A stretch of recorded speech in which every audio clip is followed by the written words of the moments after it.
Good morning, everybody. Thank you. Welcome to the 61st HR Network Breakfast Seminar. My name is Darren Kimball, and I'm the CEO of the 5 O'Clock Club. And I am just really delighted that all of you have joined us this morning. I feel a little bit like a talk show host when I say that we have a fantastic program today, but we really have a fantastic program and three amazing panelists. And I think once you have a chance to look into your folder, I think you'll agree that the quality of the handout materials is really fantastic. This is sort of a sensitive subject, and the willingness of the panelists to share some internal stuff and some very thoughtful stuff is really much appreciated. As most of you know who've been attending breakfast in the last year or so, we now kick things off with audience polling. And hopefully at this point you've got your electronic polling devices in hand, or grab one. Just check to see that they're on. They should all have been switched on. And I just want to reiterate or iterate that your answers are completely anonymous. The device doesn't know who you are. And so I know that you're probably all honest answers to begin with, but you can just be completely honest. So we're going to streamline things a bit today. I usually ask a little bit of an icebreaker, a warm-up question.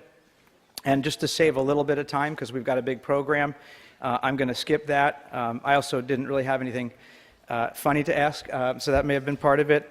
And after how everybody did with their Super Bowl pick, when we asked that question in January, I thought maybe I won't ask about the Final Four.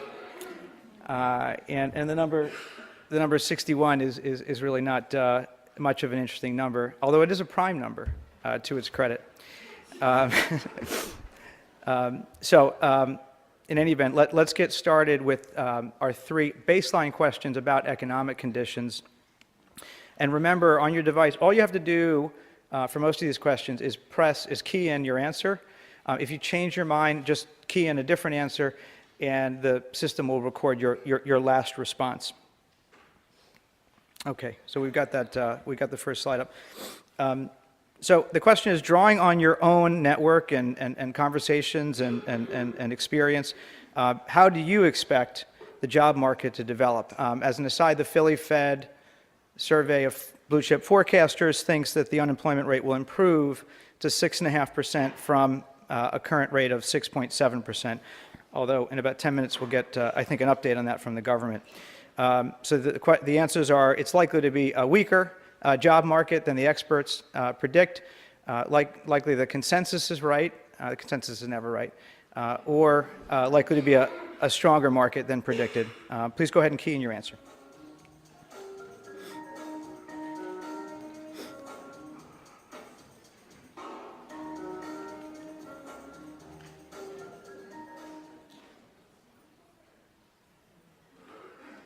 Okay, so there continue, over the last couple of seminars, there's been a bias for a little bit weaker of a job market. Thank you for that. Okay, now question number 2 relates to your own organization relative to the seminar in January, or just January in general if you weren't here. Can you give us a sense of whether your company is hiring at an accelerated rate, a similar pace, stable, decelerating, starting at downsizing, or downsizing at an accelerated rate?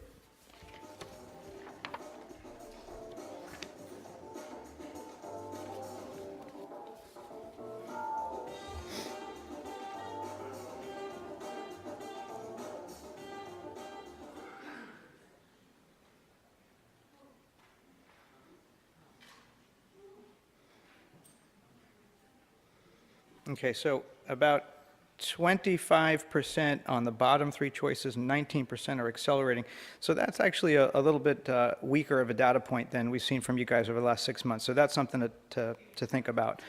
The third question, also relative to January, how do you perceive the environment for retaining top talent?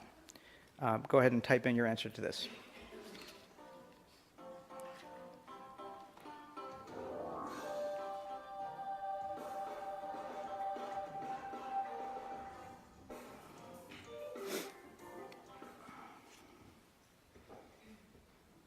Okay, so the market for top talent continues to ratchet tighter. Appreciate your feedback on that. So now we're going to get into some questions that are related to today's topic.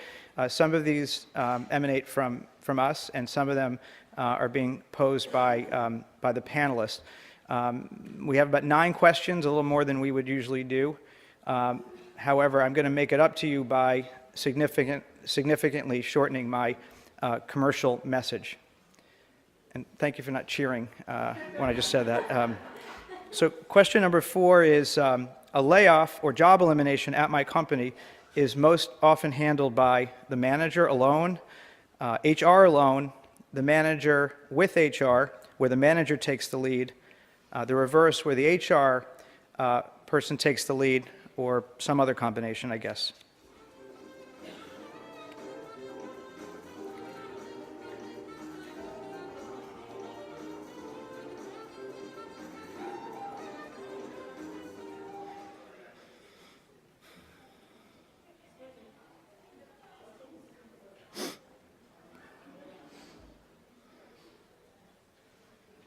Okay, a lot of cooperation. All right, next question.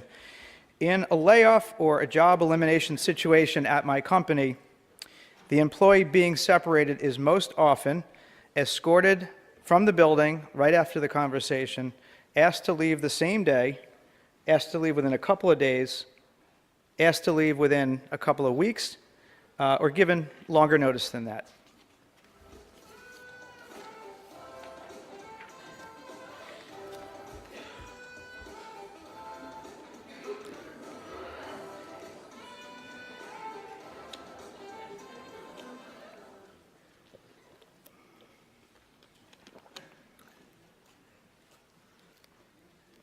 Okay, very interesting. I wonder if the audience is surprised by the answer. We'll get into some of that, I think, in the Q&A.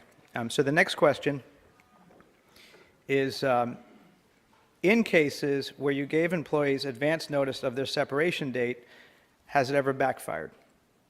And on this one, this is the first time we're doing this, you can actually key in multiple answers. So usually just type in the number of your answer, and that's it. In this case, type in your answer, and then the send button, and then if you want to choose multiple answers, type in the key and hit send, and that's all you have to do. Key, send, key, send, key, send.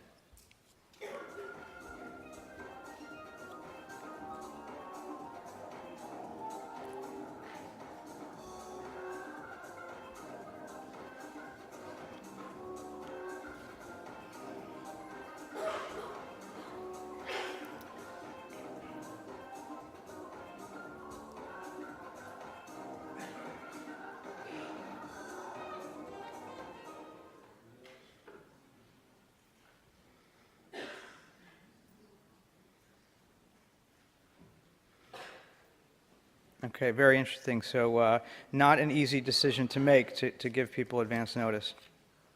Next question, how satisfied are you with your company's separation process overall? Not at all, somewhat, satisfied, or very satisfied?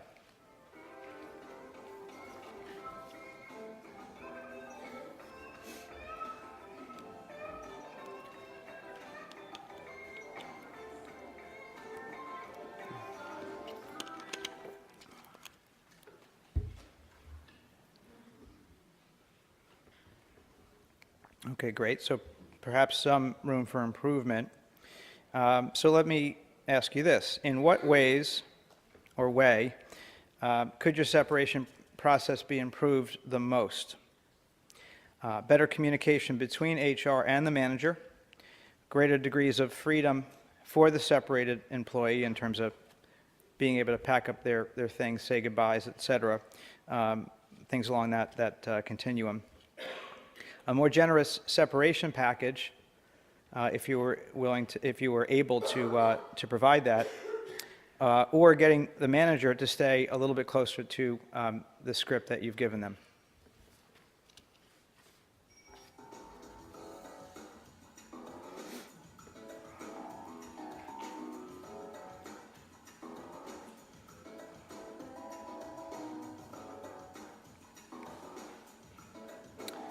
And I should mention, this is also a multiple answer question.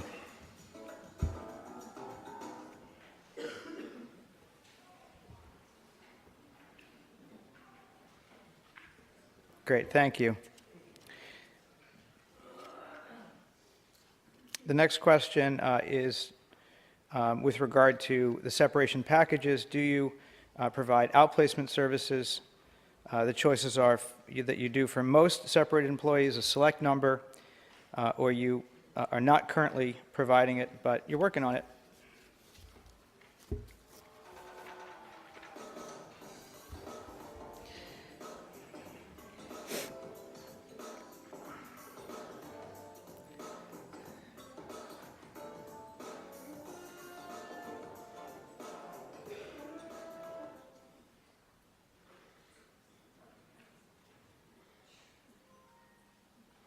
Great, thank you. So we're down to the last three questions. The next question is, how many of you agree that achieving excellence in the separation process is an intrinsic part of being a best place to work? The answers are, I wholeheartedly agree, or I really don't see the connection because those people don't work here anymore.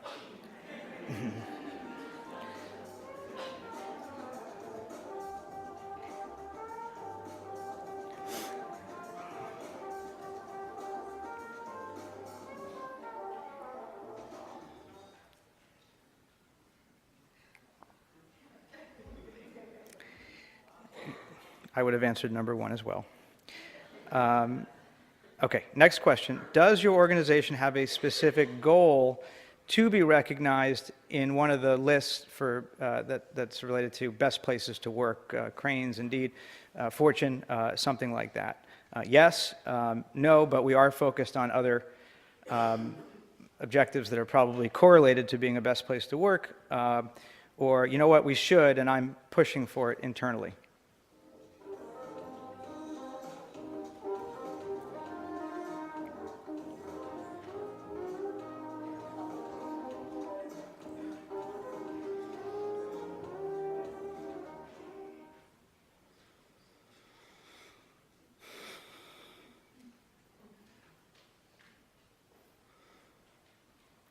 Very interesting. Thank you for that.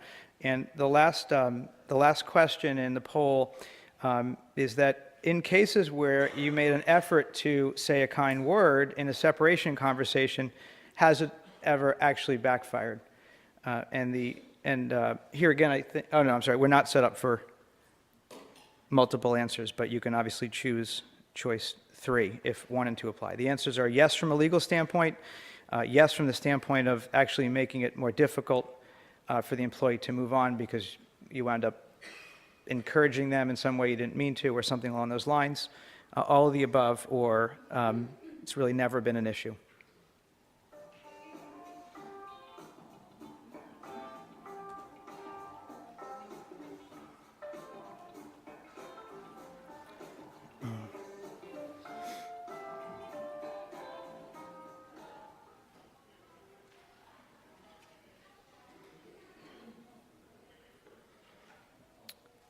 So that's what I thought. That's what I thought. We think it's a good idea for sure. And I know Kate's going to have more to say on that a little bit later. So thank you for your participation in the audience polling. We're going to put your answers to good use in a few minutes. But first, a very brief message from your sponsor. and you know, as I said, I'm going to keep it short. And quite frankly, the Wall Street Journal has done most of the heavy lifting for us in this regard. I'm sure that many of you or most of you saw the article that ran some number of weeks ago on the subject of outplacement, and it essentially profiled the two 800-pound gorillas that we compete with. Let me read a couple of the quotes from the article. Starting at the top left, people who might have been given 3 months of service before are now given 1 or 2 months. Self-service help comprises much of the service. So when we talk about legacy costs and real estate crowding out the part of the outplacement benefit that actually really matters to the individual, and by the way, that's the personal coaching, this is exactly what we're talking about. The article went on to cover things like management is trying to limit consulting hours. So this is the message that's coming down from the top. Given the workload, consultants are unable to give individuals the attention they need.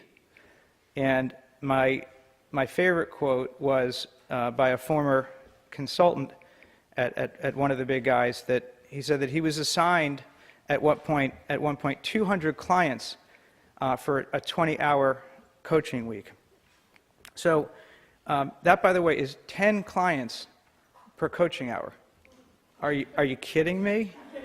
By the way, the number of clients per coaching hour at the 5 o'clock club is 1, because that's what a coaching hour is.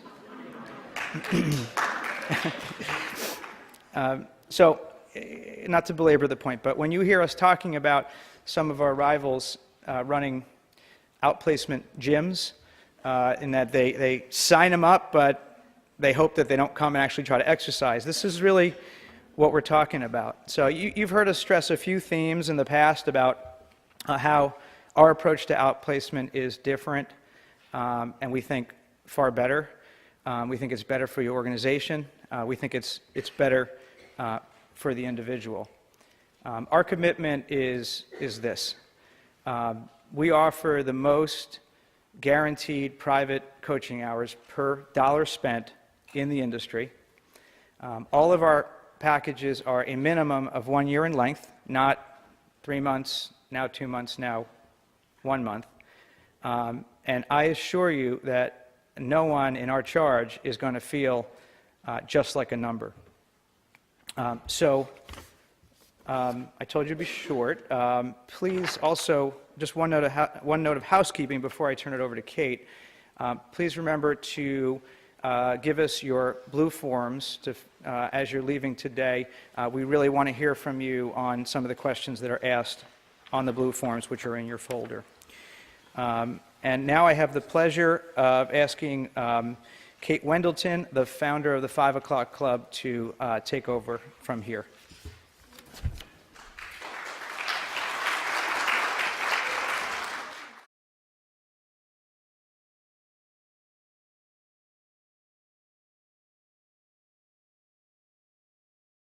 I'm glad to be back and to see all of you again and see so many familiar faces.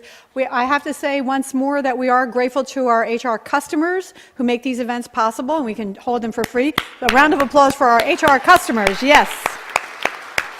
We have a very exciting program today, and what a terrific panel, and I love the topic. But first, we want to hear from one of our members. So Sheila Doyle, her former employer, you can come on up, Sheila, paid for her 5 O'Clock Club services, and Sheila made good use of the package. Sheila had a long search, and I love to hear from people who had a long search. It is so boring to hear from somebody who got a job in 3 weeks. I mean, please. But, you know, and I understand that she did consulting work during that time as well and made good use of her coach, who you will hear from shortly. So we appreciate her coming today to tell you her story just as she would at the 5 O'Clock Club, which she already has. Let's give her a round of applause. Thank you, Sheila. Hi there. Well, late last year, I found myself with a rather glorious dilemma. I had 3 job offers to choose from. which is kind of wonderful. It wasn't always this great. As Kate said, I had a long search, and during that year search, I had many things fall through. I got very close to the end, but never closed the deal. So what changed? Well, when I first started going to the 5 o'clock club and worked with my coach Nancy, Nancy really drummed home the importance of never letting things go and never letting opportunities fall by the wayside. And she always said, you can be doing more, you can be making more phone calls, you can be going out networking more, you can be doing informationals, you can be researching. And honestly, at the beginning, I did not love making the follow-up calls or putting myself in a kind of difficult situation of asking, hey, did you like me? It was really hard, but I forced myself to do it. And I found as the process went on that, first of all, it actually wasn't that bad, and it got easier, and sometimes it was even natural, and it actually generated tangible results. Another mantra that Nancy really drummed into me was that always give people the opportunity to help you out. And I found that there were actually many people who would help me out, and I was constantly surprised by strangers who went out of their way to make connections for me and introduce me to people. And this, for me, led to very interesting developments, including a long consultancy job and several interviews, and actually one job offer as well. I also, during my search, I really worked the social media side of things. I was all over LinkedIn and Twitter. I used it not only to research about jobs and companies, but to research people and find out where they'd come from, who they knew, who could they connect me with, and most importantly, get introductions. But as I mentioned, I didn't love this process. I'd be lying if I did. It went on too long. I'm not a patient person. I work in press and media. Everything moves fast. I move fast. But I managed to keep my sanity. I did a lot of running during the process, and I learned to laugh at my mistakes, and I made some classic ones, my favourite probably being when I turned up to a final interview while recovering from a gastric bug. Not my finest hour. Really not. But I learned from it. So when it came to the actual role I did accept, well, how did that come about? Well, I saw it advertised, and in all honesty, the grade was lower than what I would have wanted, but it was an area I was targeting, and I had some relevant experience. And through LinkedIn and other ways, I found that I knew someone there, not very well. I'd met her at a networking event, and we'd exchanged cards. But I dropped her a line, and she very kindly met me for coffee and gave me the background as to how the position had come open. And she gave me some really interesting insight on the dynamics of the team and where it would go. And she also kindly offered to pass on my resume to the hiring manager. Then I got called to the interview, and I interviewed like a consultant. I went in there like I had the job. I asked the questions, where were their problems, how could I solve them? I offered them solutions, and I dealt with their objections. And things were going well, and I was very happy to hear I got a call back for a second interview. And then in the middle of that, I contracted pneumonia and was laid up for a couple of days. But learning from my experience, I realized that I had to postpone my second interview, so I did.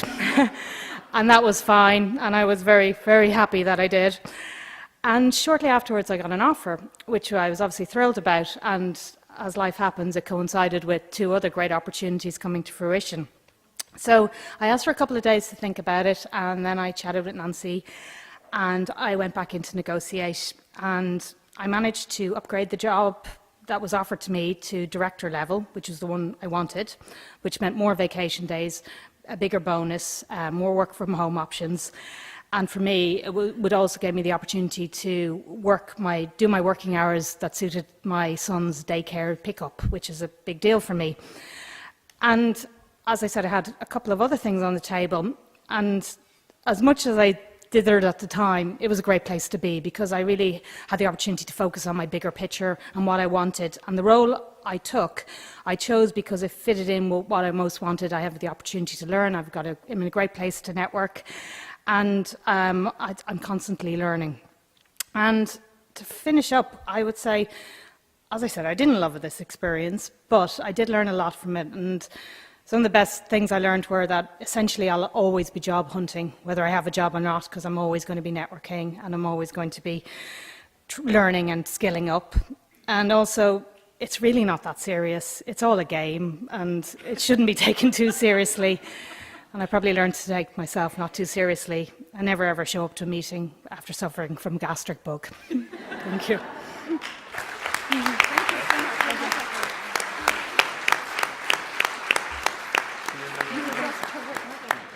And now we always want to hear from the coach's point of view, so Nancy, come on up and let's hear your words of wisdom. Yay. I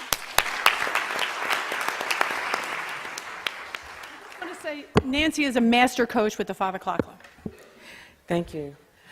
Sheila had the perfect storm. At the end of her search, she actually had 3 opportunities to choose from, which is where we like our clients to be.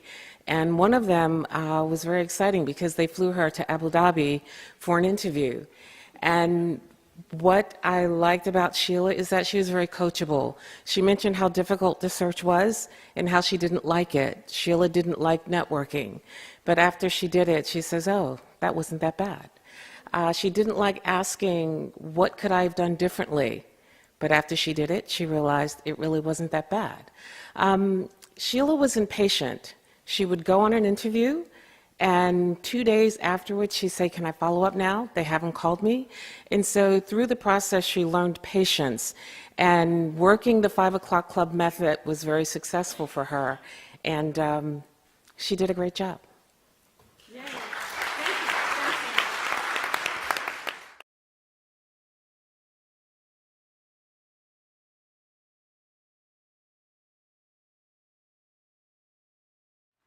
Okay, so, if you ever want to see somebody like Nancy do coaching in action, just check that off on your blue form and hand it in. You can actually get to see the coaching, which I don't think you get to see at all of those other firms. Now, on with the main event. Please take 2 minutes to turn off your cell phones. For the next 45 minutes, please do not text, as they say at the movies. Please be considerate of the speakers and leave after the Q&A, which ends sharply at 9:45. The topic today is best practices for terminating employees with dignity. In your handouts in the directory, right after the bios, you have a kind word helps. And so that's, if you want to say something kind, here are things that you can say that won't get you in trouble, that are kind. I just want to mention that the word dignity has a special meaning. It has historically been used by the United Nations with regards to human rights, by the Dalai Lama, and by various religious and philosophical leaders. Dignity, the word dignity, means that humans should be treated as persons, as subjects, not as objects that you use this thing and then throw it away. And so words like kindness, termination with kindness, termination with consideration, they don't have the same depth of meaning. 3 decades ago, HR was talking about best termination practices, but the 5 O'Clock Club is the one that introduced the phrase termination with dignity in 1998. And we had the help of HR leaders and ethicists. And I mean, I'm telling you, this was about a 3-month project coming up with the whole termination process and doing it with dignity. Now, other firms have copied that term, dignity, but what lies behind their program is hardly dignified. And so, again, people try to copy us, but they don't do a very good job of it. So we're here today to learn from you and from the experts up here. The panelists have 15 minutes each. I will come up in between each panelist for just 1 second. Then we have 15 minutes of Q&A. Their full bios are in your directories. And when we do the Q&A, many of you have important information that you can share with others, and so we look forward to hearing from you too. First, we're going to hear from the first Brian. That's Brian Olson. He's from Aetna. He has a very long title. VP, HR Operations and Integration, and Head of HR, Consumer Business. Aetna, that's what you need to know.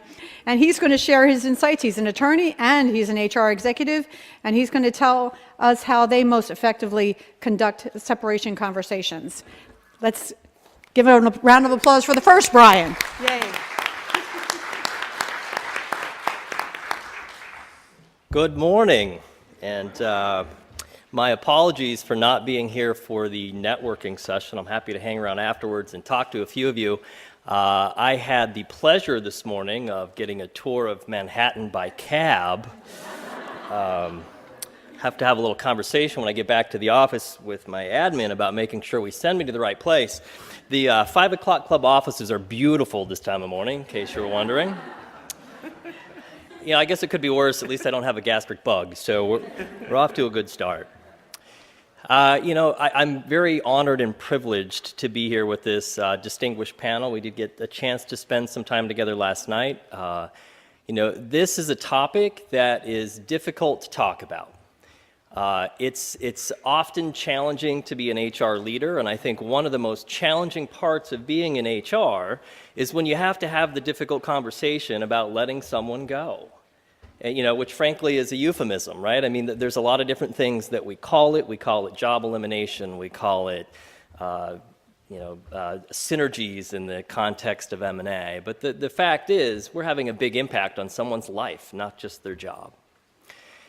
And it's hard for everyone involved. It's hard for the HR person. It's hard for the manager. It's obviously hard for the person that's impacted. So why would you do that any other way than with dignity?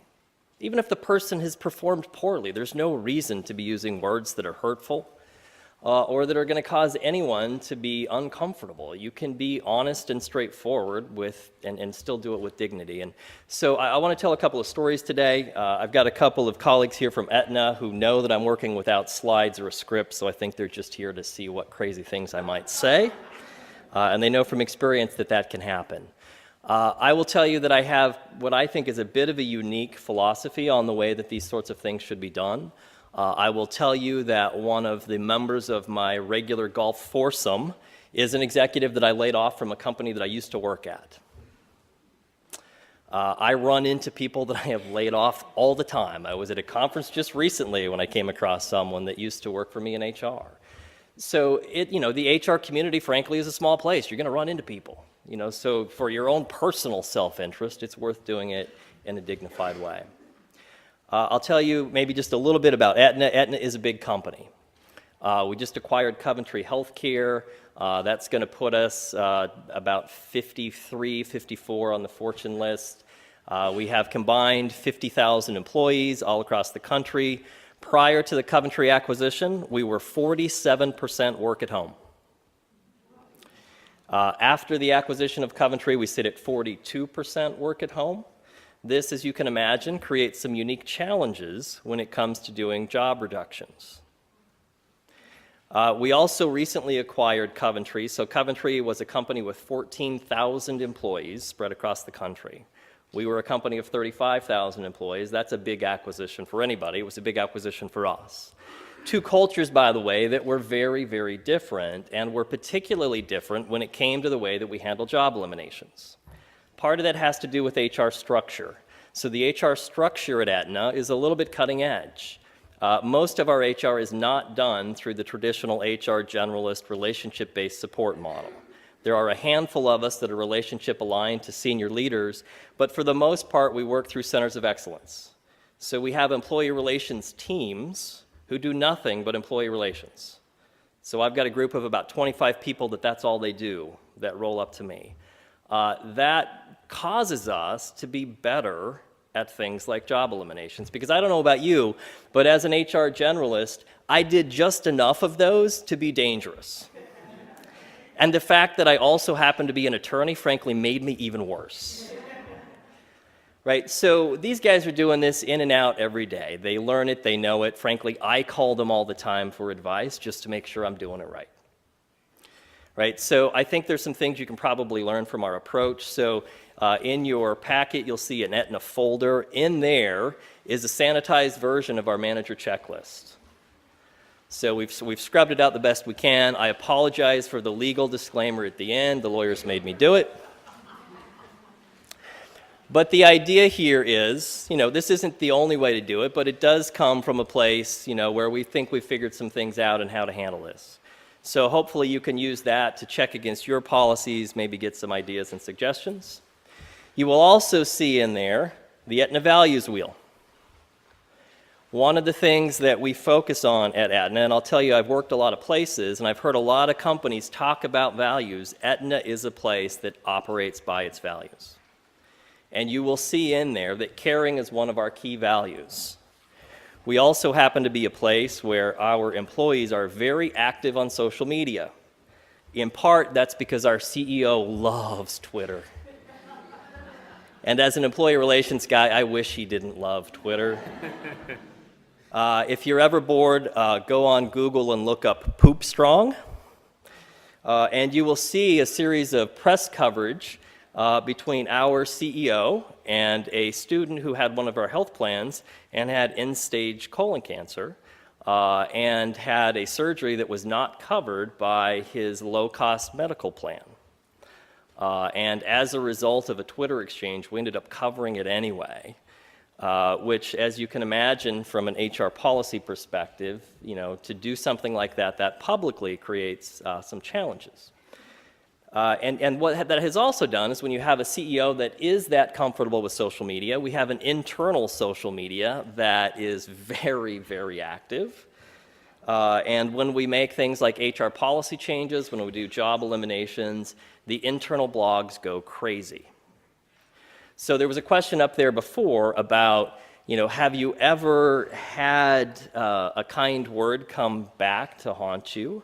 I was surprised, actually, at the results of that. I'll tell you, I'm a big proponent of you do this stuff in the right way. You forecast where you can. So if you know job eliminations are coming, you try to let people know so that they can start to get their heads around it. You give people notice where you can. We try not to let them go the same day. Usually it's a couple days, but in as many cases as we can, it's several weeks so that people can try to find other positions within the company. So you may have heard the phrase, no good deed goes unpunished.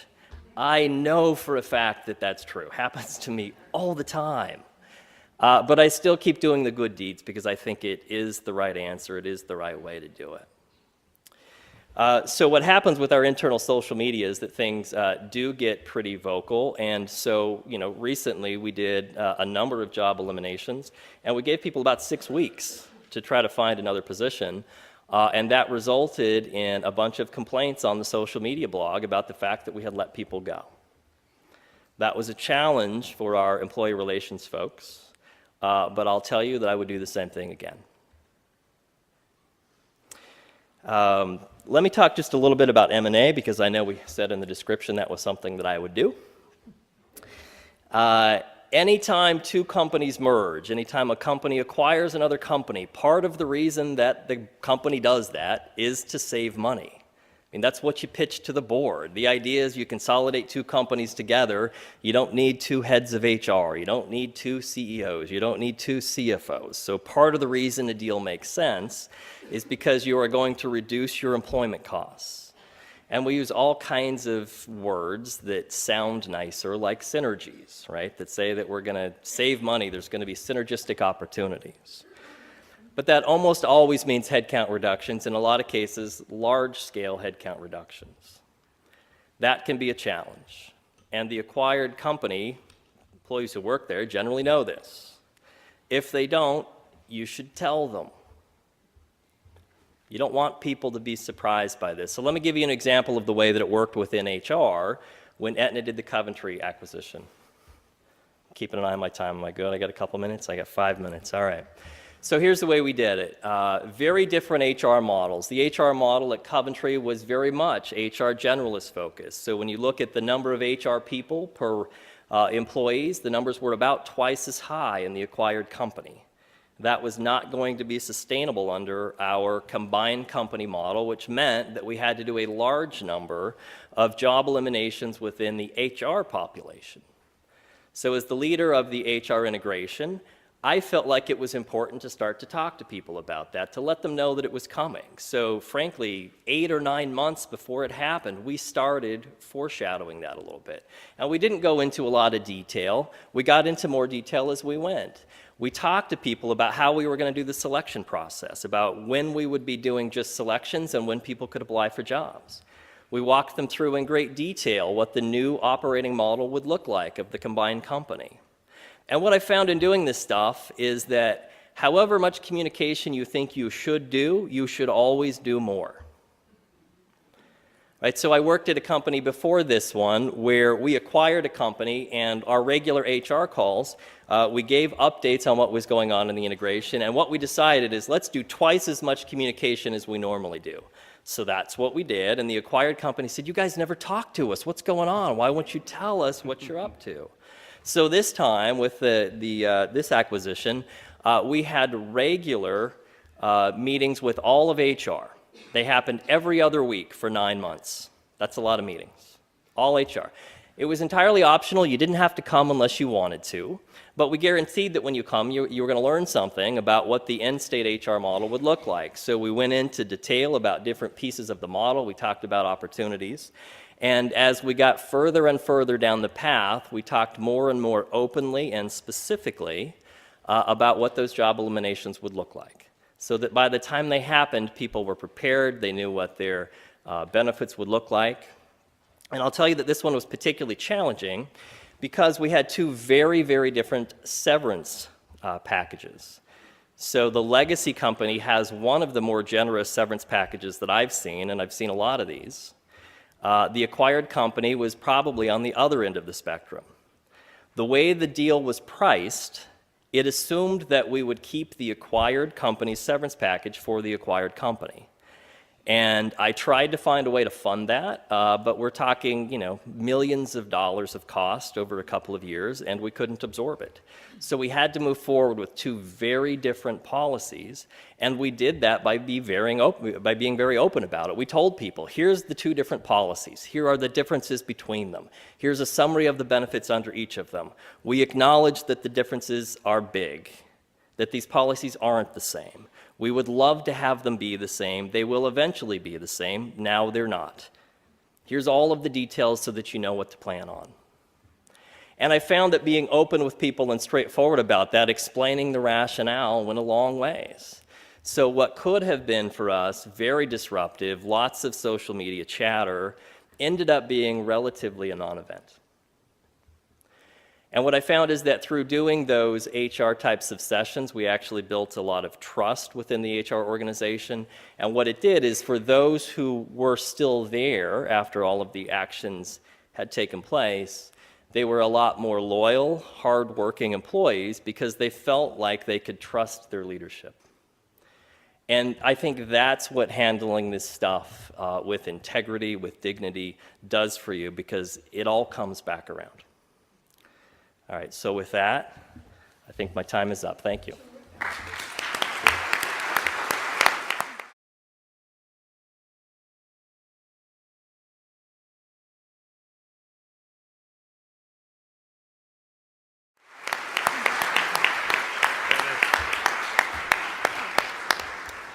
That was just terrific. And I'm sorry I forgot to mention about the handouts. So, at least you can take, they put a lot of effort into these handouts and were very generous. But I also want to comment too about Brian. You can feel that Aetna is a really caring company. And I like what he says, sometimes the good deeds will backfire. No good deed goes unpunished, but you continue to do the good deeds anyway. You have to be brave. HR is in a tough spot. And so it takes guts to be in HR these days. It's very different than it was 30 years ago. So do the right thing. Do the right thing. Our next panelist received the HR Network's Hero of the Year Award in 2007 for showing outstanding compassion and decency to employees while still getting the job done. Andrea Weitzheimer is Senior Vice President of Human Resources and a member of the Executive Management Board at Hachette Book Group. And her handouts, now I'm going to get back on track here, are the first ones on the left now in your pocket. Okay, take it away, Andrea. Yay.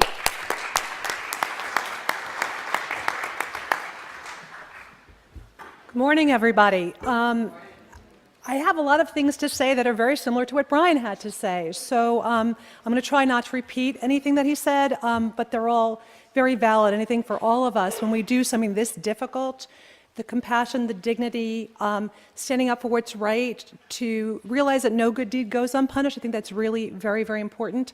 That's just the deal, and I think we need to sleep at night, so we have to do the right thing. So I'll start with that, and hopefully I could read my notes without my reading glasses, because I'm getting pretty old. So, but that's okay, right? It's all good. So I'm the Senior Vice President of Human Resources for Hachette Book Group, and Hachette is the fourth largest trade publishing company in the U.S. Some of our competitors, some of them are here actually, are Random House, Random, Penguin Random. I hate that idea of a little penguin running around randomly.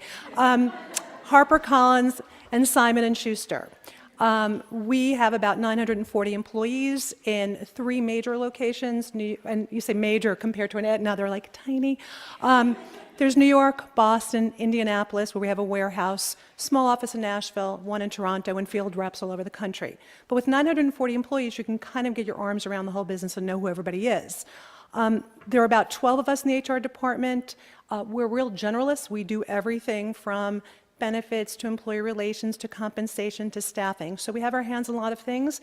So again, we get to know everybody, and I think that's a real distinguisher for us. We sit with employees. We're not cordoned off somewhere in another part of the company. We're in the pantry with them. We talk to them about family and issues. So when we actually have to deliver a hard message, we kind of know what some of the issues are ahead of time. In terms of the organization, we have won those Great Place to Work awards in the past. I did not click the button because it's not important to us anymore. We did it. It's done. No, that's not why. It takes a ton of work to fill out all those forms, and I don't know how much bang for the buck we get. We get a lot of vendors who call us, but I think we just live those vision and value statements.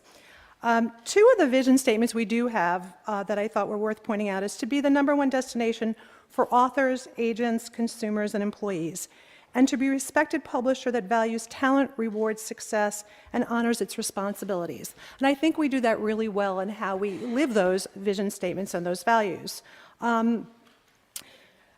So we do a ton of things. I think we do them well. We care very deeply about our employees, and that's all fine and good, but I'm not here to talk about that. I'm here to talk about what Brian said is like the toughest part of our job, and that's employee terminations, and that's doing them with dignity and doing them in an organized and a humane way. So they should be difficult. You're dealing with another human being. As Kate said, this is not an object. This is somebody who's been sitting next to you for a while, who's got family, who's got issues, who's got joys, and you've got to look at them that way. This is not a process that you can take very lightly. What I'll talk about mostly is job eliminations today. I mean, of course, there's the one-offs where someone has a performance issue. We don't do a lot of M&A activity, so it's a little different for us, but we may restructure, et cetera. So the logistics are the same, whether it's one employee being eliminated or many. It just gets more complicated with many. So what I hope you walk away with some sort of tactical, helpful hints. There are things in the packet, as Kate mentioned, which I think are helpful. A lot of these things you already know. Hopefully this will reinforce what you already know, or maybe give you some extra things to think about. Certainly this is not prescriptive, and depending on organization, you need to change things to fit your model. The other thing that Brian said, which is really true, is that yes, this is really important for the people leaving, but this is also really important for the people staying. And if you do this well and in a dignified way, it's reflected throughout the organization and people trust you. So you always have to kind of keep that in mind, because the stayers get paranoid, they're looking over their shoulder, they don't trust you, and they're not productive. So if you're not clearly communicating things and they don't see you doing this well, you lose the people who are staying and they're less engaged. So in terms of planning, we have, and I think you can see it in there, and I really wish I could see this piece of paper, but I can't. We have a sequence of events that we put together. So it's a really very logical process, and we have a number of people who are involved in it. So it's the hiring manager, or the manager, the HR representative, it could be our legal counsel, it could be our communications person. So we do pull communications in because it is a really, really important part of that process. And we sit down and we really map out this process step by step.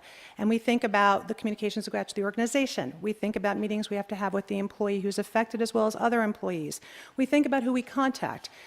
We work with the 5 O'Clock Club, and it's been incredibly successful. And what am I telling the people in the 5 O'Clock Club? Because the more I can tell them about this process and the people affected and their personal situations, the better they can do their job. So my job is to make sure that when I call Jerry up, where are you, Jerry? I know you're here somewhere. Jerry's here. That he knows that someone has something going on in their lives, and he can think about the right coach to give them. So all those things are all that pre-work, which takes a ton of time, and the devil's in the details, helps through the rest of the process. So we've had 2 situations recently. One went very well, the other less so, and generally you do them well. So the one that didn't go as well really bothered me. One was we were basically outsourcing a function. There were 5 employees. They kind of knew it was happening. There was no sort of secret about the fact we were going to be working differently in this area. So although it was very hard for them, no surprise, went smoothly. Same division, different area. There wasn't clarity. We couldn't get things buttoned down. People were hearing rumors. it was really, really awful. And it was heartbreaking for me because it just is not how we do things. So eventually, after many meetings, a lot of back and forth, we finally got some clarity on how this was all going to be handled, and we rolled it out. So the manager was really frustrated with me, but guess what? I was more frustrated with him.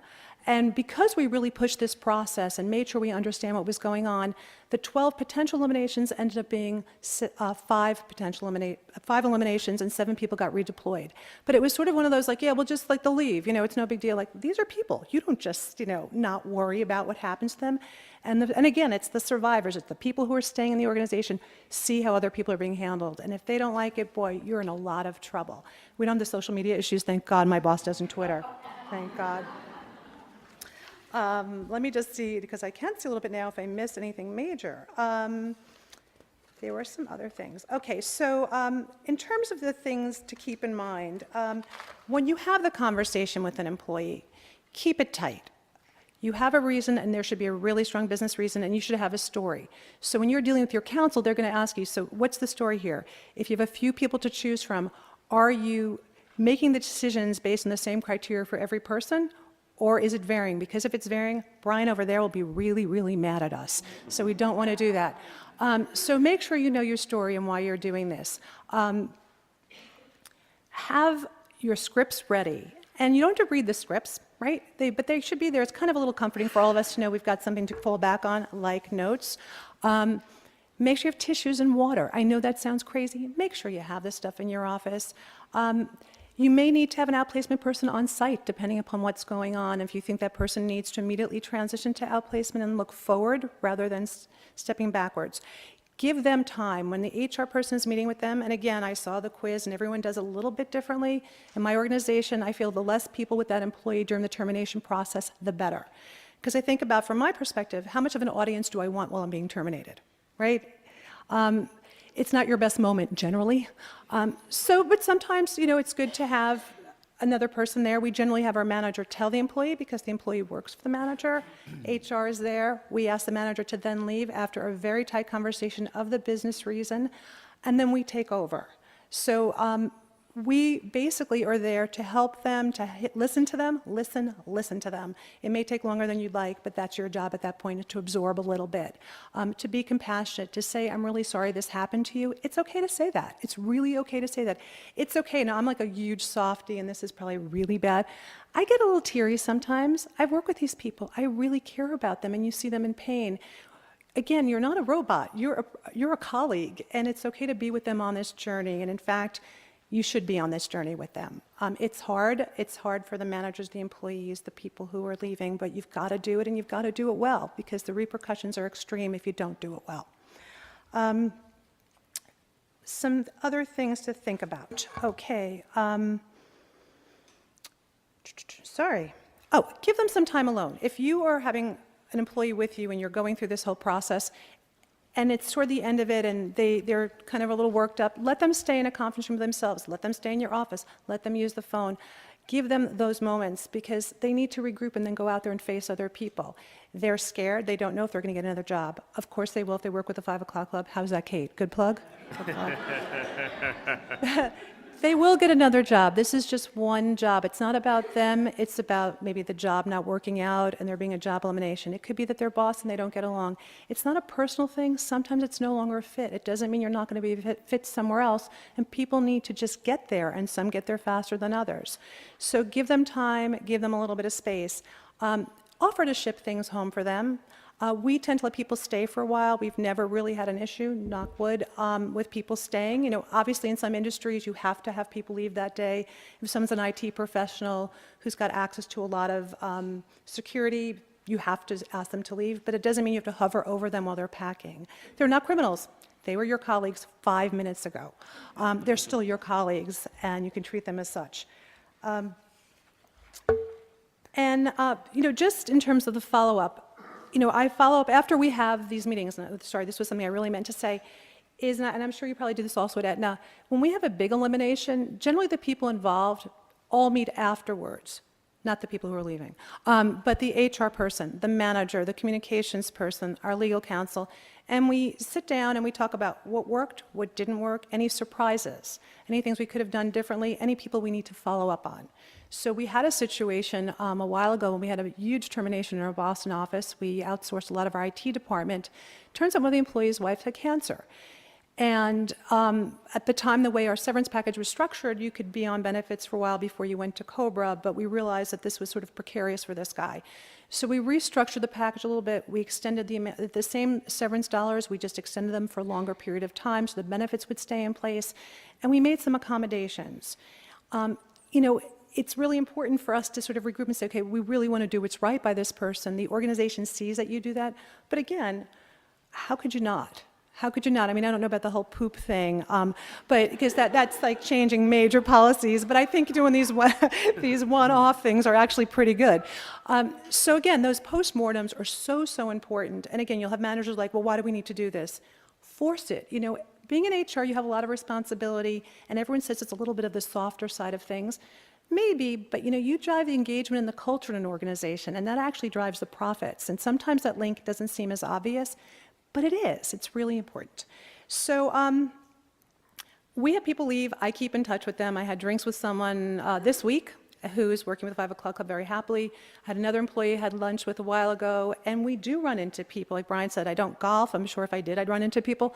But you see them in the city. You see them in industry events because particularly in publishing, everybody knows everybody. So you're going to walk into some conference or event, and there's going to be a former colleague.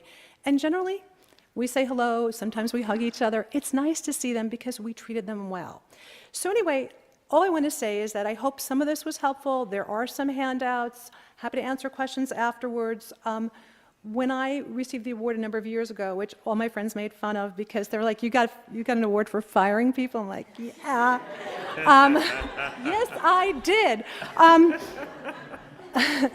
It's kind of a funny thing to explain. People start their careers with their heads held high. People are really excited when they walk in the first day.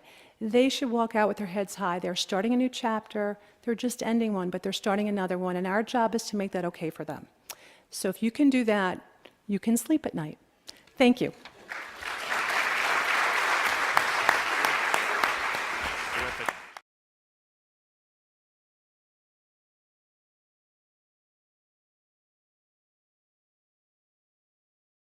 Way is for showing compassion and decency to employees in all kinds of ways, not just that.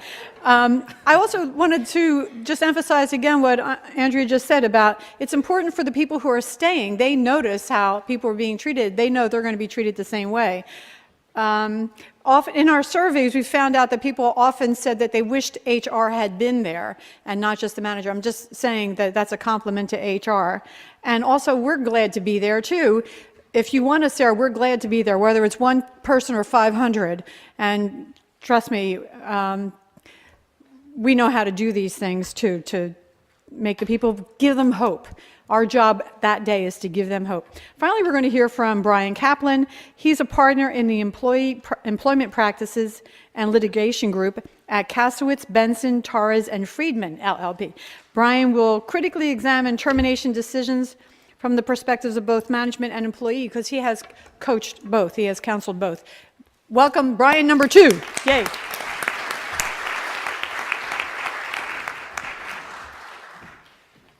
Good morning, everyone. How are you? Real quick, thanks very much, Kate. Thanks, Darren, for inviting me. This is great. And I've known Brian before I met Andrea yesterday, and you guys are terrific at what you do, and I really appreciate hearing from you. Same with Sheila. So to get ready for the 5 O'Clock Club, I took a 5 o'clock train to New York today, and I sat in Aubon Pan, and I watched Up in the Air. Have you seen Up in the Air? So I want everyone to imagine you have a backpack, all right? No, I'm not.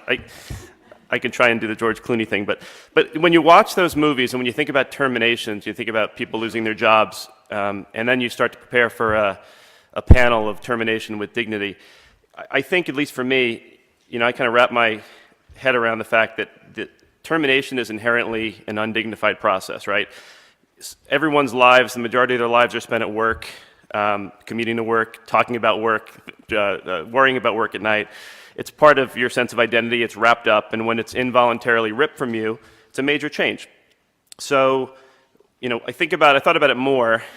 There's certainly a way to make that change, that undignified process as dignified as possible. A lot of what you've heard today and a lot of what's in the packet and what 5 o'clock club does is amazing towards, making this as smooth as possible.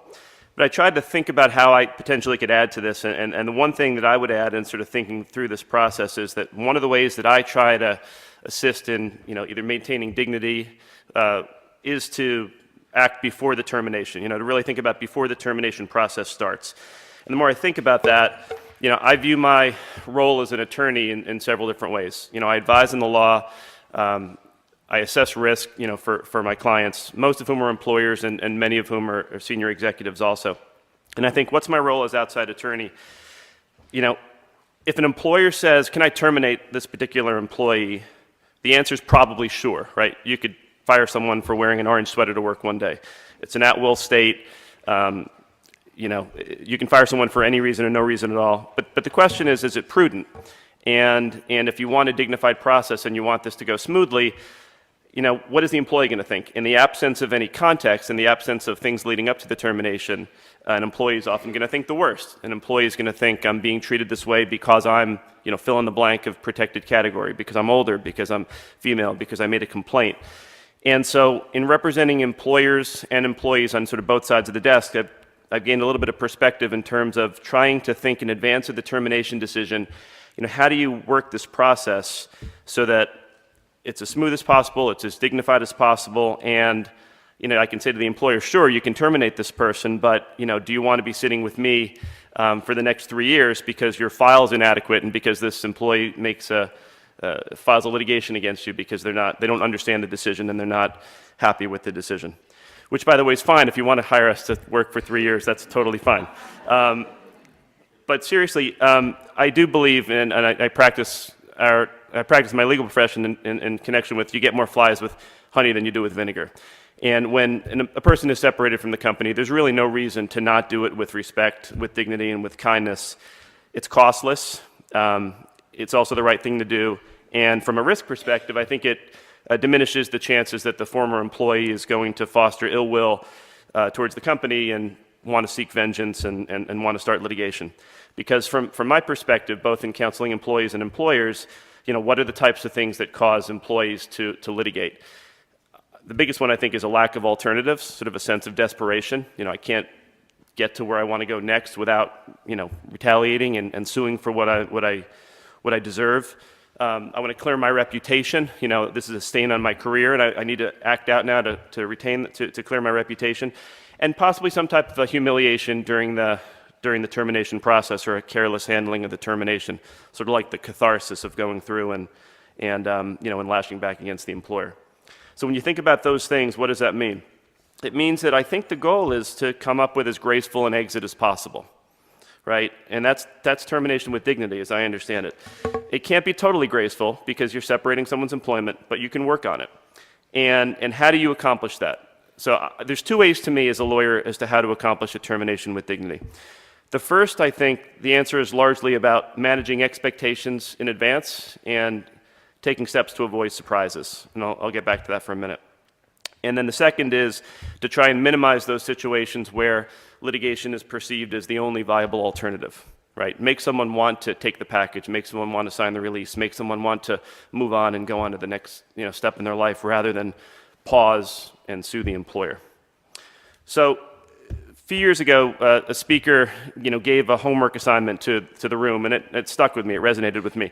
When you go back to work today, assuming a number of the people in this room are HR professionals, imagine that you get a phone call and you're told you've got to terminate an employee that day. Right? Sit down at your desk, you get back to, take 5 minutes, get back to your office. Who would you terminate in your mind? Who would you terminate? Or even think about it now. And a lot of us, yeah, I know exactly who I terminate. It's the guy who comes in late every day, it's the person who I got to explain the same thing 20 different times. So most of us sort of have that person, and you tolerate the person because the job seems to get done. So when you get back to the office, if you're HR, pull a copy of their personnel file and see what it looks like, right? Take a look at their last year's review. Take a look and see if they've ever been written up for the attendance or the lateness issues that happens every single day, right? Is the record clear as to why it is that's the employee in your head that you would terminate?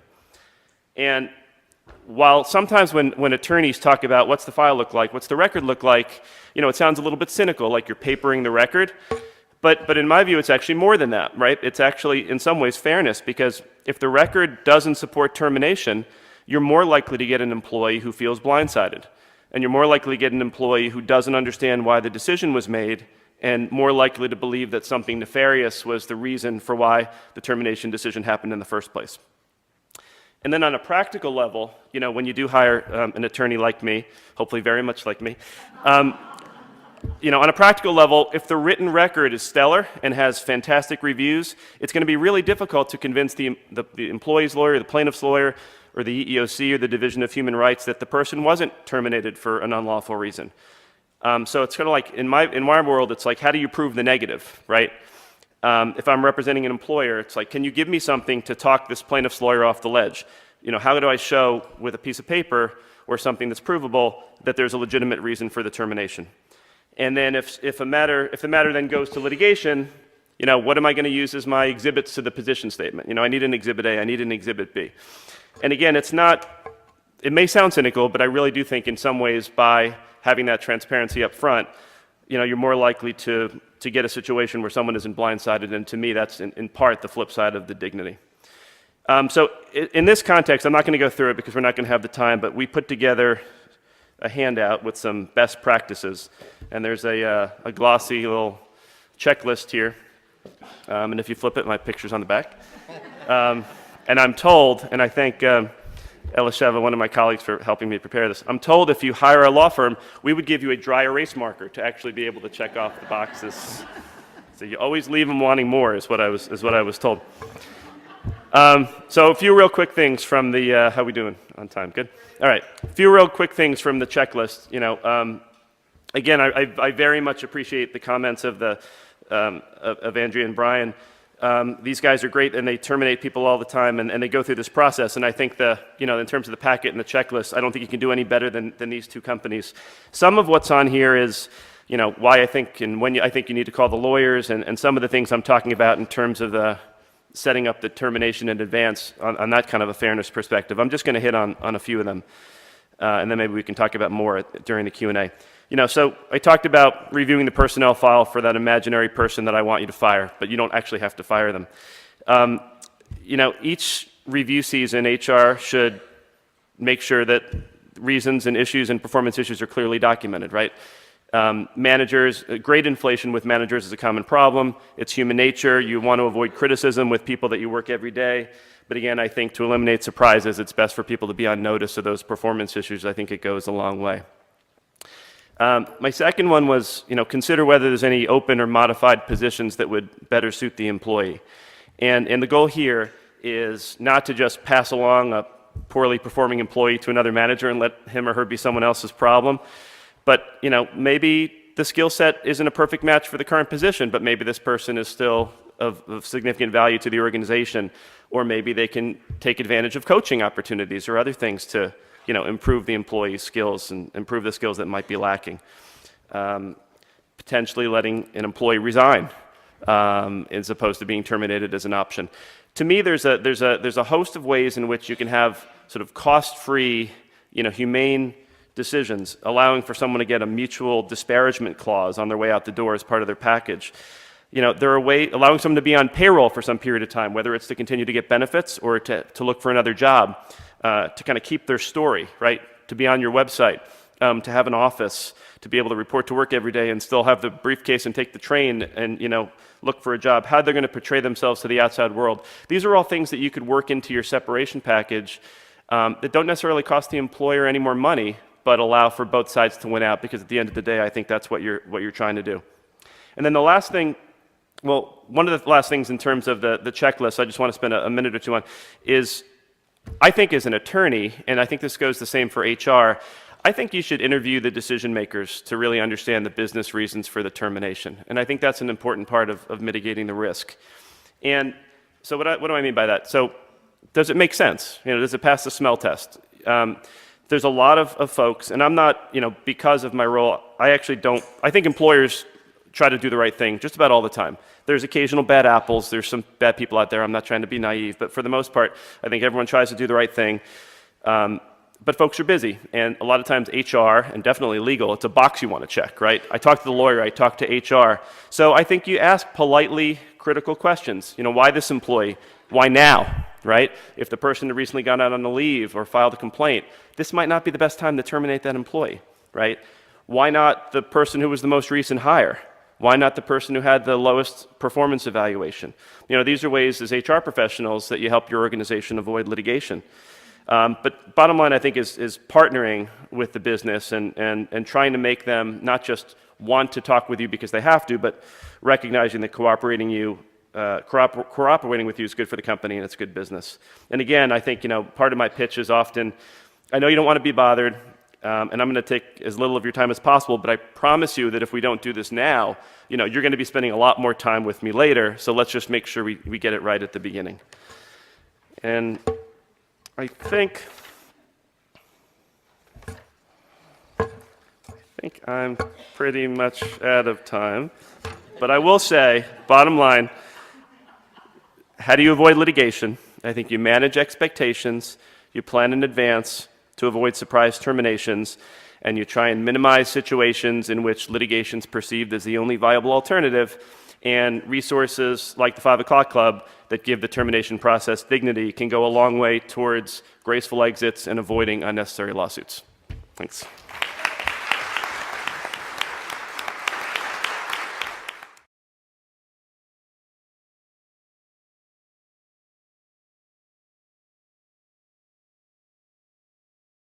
Reiterate how grateful we are for the handouts and for the preparation that our panelists put in. I also want to mention that at the 5 o'clock club, we talked to the person within 1/2 hour of when they were terminated. And the whole idea is to get their minds moving forward, to help them think that they do have a future, and to help them be positive and give them hope. We also tell them, by the way, and we do what's in the best interest of the employee when we're talking about terminations, we tell them that they can't sue and also conduct a good job search.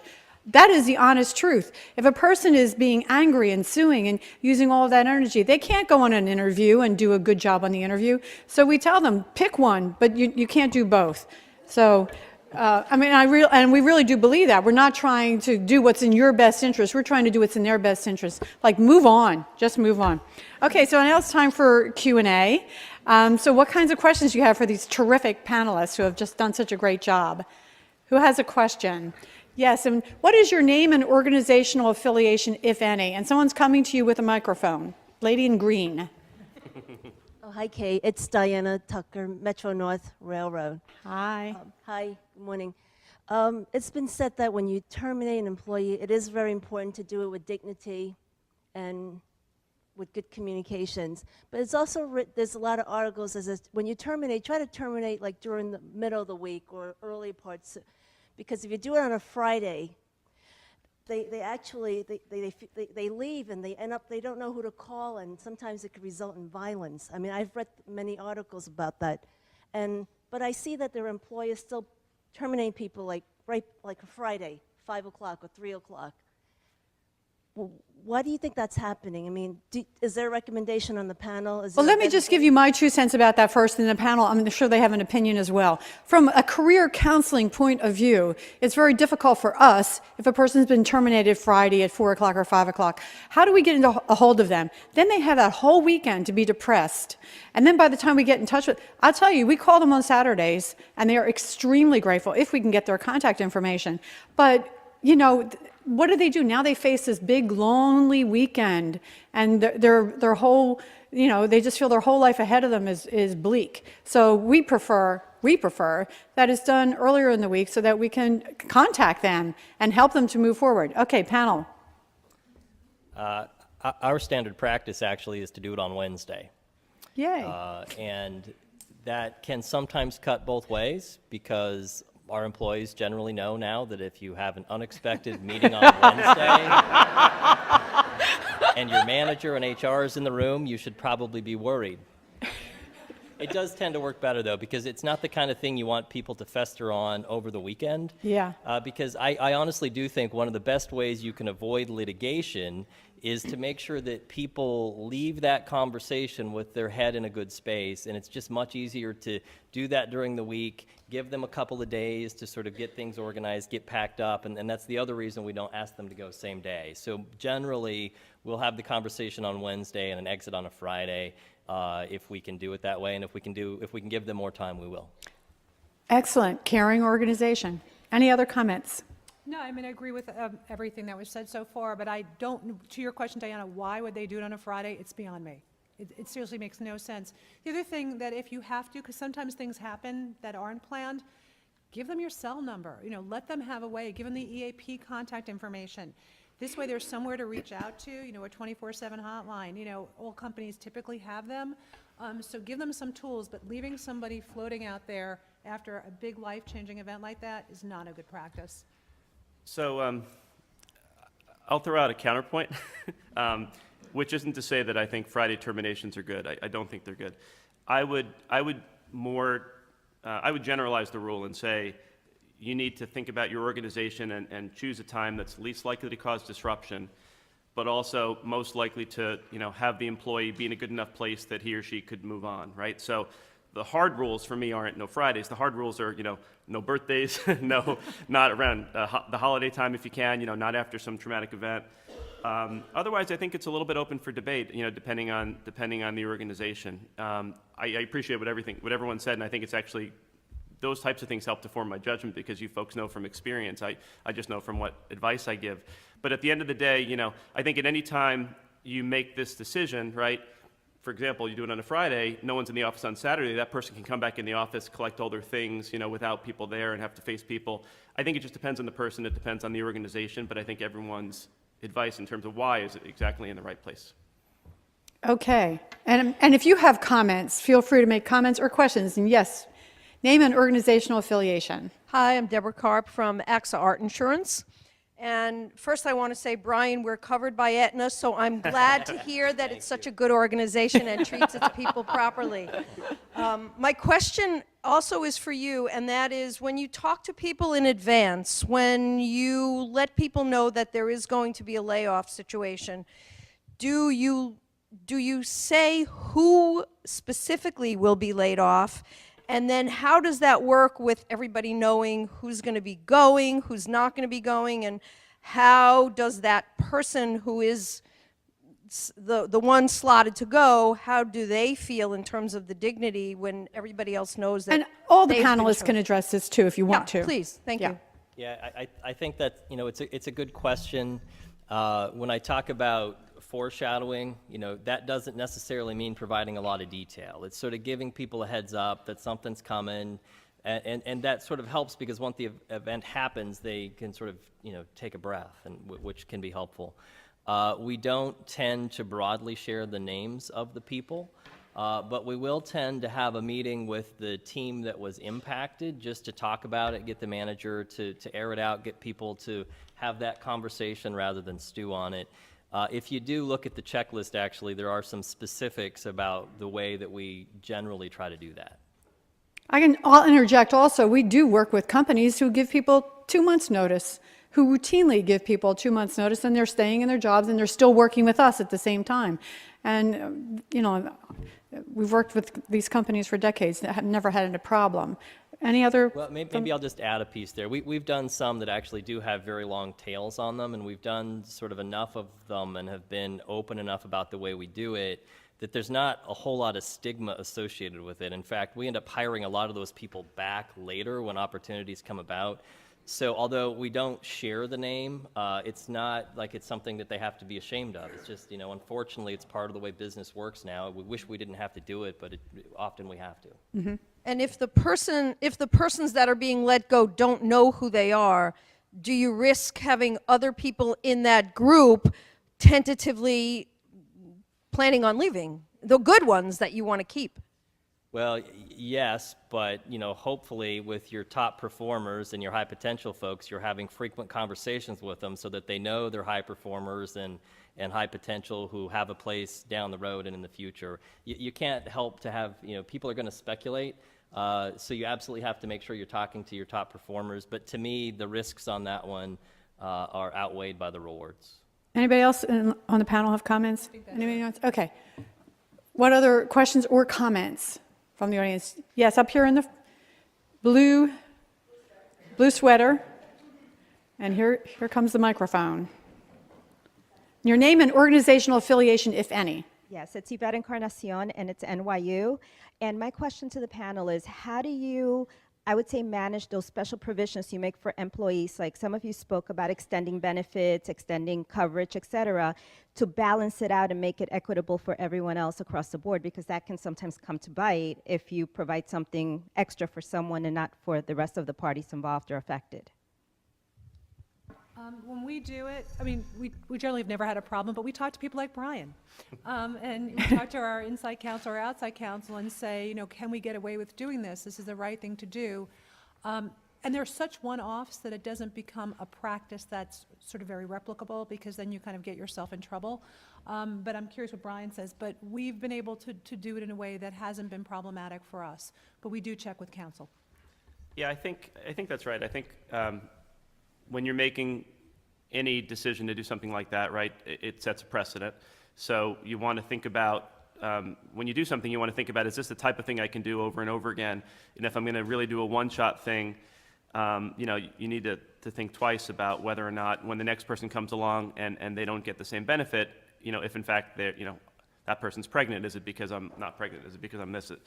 In a group termination situation, I think generally one of the things that HR and lawyers, would do routinely is to see if it's got a disproportionate impact, a disparate impact on one group or another group. So I think with that kind of a benefit too, one-off situations don't bother me at all. I think as it goes over time, you maybe think about whether or not, do we seem to be giving this type of benefit, for white men, in their 30s and not for others, and or other characteristics too. Yeah, we also take a look at the list. I mean, people will send us the list of here are the people who are being terminated, and they'll give us their age and their tenure, and then here's the package they're getting. And sometimes we do throw it back to them and question them and say, I'm sure you have some really good legal reason for doing this, but it seems like, this person's getting this package and this one's getting it. There seems to be no rhyme or reason. And so we will question them about that too. So, it's important to be fair, equitable. And I think Brian hit the nail on the head. You have to go back and look at those on a regular basis and make sure that you're not discriminating in the way that you do it. That having been said, everybody who gets an exception signs a waiver. And the waiver includes a non-disclosure about the extra payment that they got. Excellent. Okay, we have a question in the back. Name and Hi. organizational affiliation. Hi, my name is Robin, and yes, that's really my name. Robin squared. That's how she is, Robin squared, yeah. Thank you very much. And I am the Vice President of HR for the New York Hall of Science. So my question, I ask this of everybody, is what do you tell the survivors? So, I mean, if you're letting go somebody who's basically a jerk or a really bad performer that everyone's happy to get rid of, you don't have to say much. But when you're making a change that may not be obvious to the survivors, how do you share that news with those people? Very, very good question about the survivors. I mean, that's really an important component of all of this. Go ahead. And this may be the last question, depending on how long the panelists take. What we do is we tell them what the business decision was and why we did it. Sometimes I don't agree with the business decision, but like I said earlier, if you're really honest through the whole process and you're putting it all out there and saying, this is why we restructured the group, and unfortunately some of your colleagues lost their jobs in the process, but if you're kind of like cloak and dagger about it, it becomes problematic. But that's like if you send out communications or if you have a group meeting, don't bury the lead. Tell them that there were people who were affected and tell them what the business reason was, why. Does that necessarily do it for people when they weren't jerky employees? But this person was brilliant. No one's questioning their performance ability. No one's questioning any of those things. This was a really, really hard business decision to make. Brian, you look like you have a lot to say on that. Oh, no, just two things. If it's an employee whom everyone's really happy that they're no longer there, I would have a pizza party that day. Yeah. And I would have the manager, senior person take the bill, and everyone will be. if it's someone who's, if it's someone like most employees, and it's going to be a real loss, I just think it's important to have not a story, a fictitious story, but to have a story that saves face, that allows for everyone to move on, because everyone talks, everyone emails, you hire the people back again, you see them there's just no reason to have those bad things linger. And so I think it's in advance, you sort of think through what that story is, and you can accentuate the positive, but still give folks security that they're not going to be next Wednesday, that's going to be that person's day. But it's definitely challenging. So Brian, I respect you. I'm a big fan. I admire you. I'm going to respectfully disagree with the pizza party point. But that having been said, I think group meetings are better than written communications on this stuff, and having it led by the manager who owns the decision is important, and they have to own the decision. And they, in an ideal world, they would acknowledge it was a hard decision. It was difficult for them personally to do. It was the right business decision. They made it. They own it. They're not going to change it, and that's the way it is. So sorry it had to happen. Let's try to put it behind us and move on.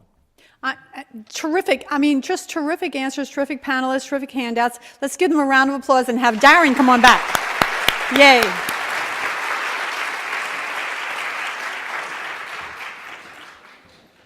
One more round of applause for the speakers. Thanks very much, guys. Thank you all for coming. Make sure that you put on your calendar, June 20th is our next seminar. We're actually going to be talking about social media, two sides of the coin, opportunities and pitfalls. It's going to be a further explanation of the Aetna poop strong incident, so that's going to be great. What do I want to say? Please turn in your blue forms, your polling devices. See you in June. Go Huskies. Thanks, everybody.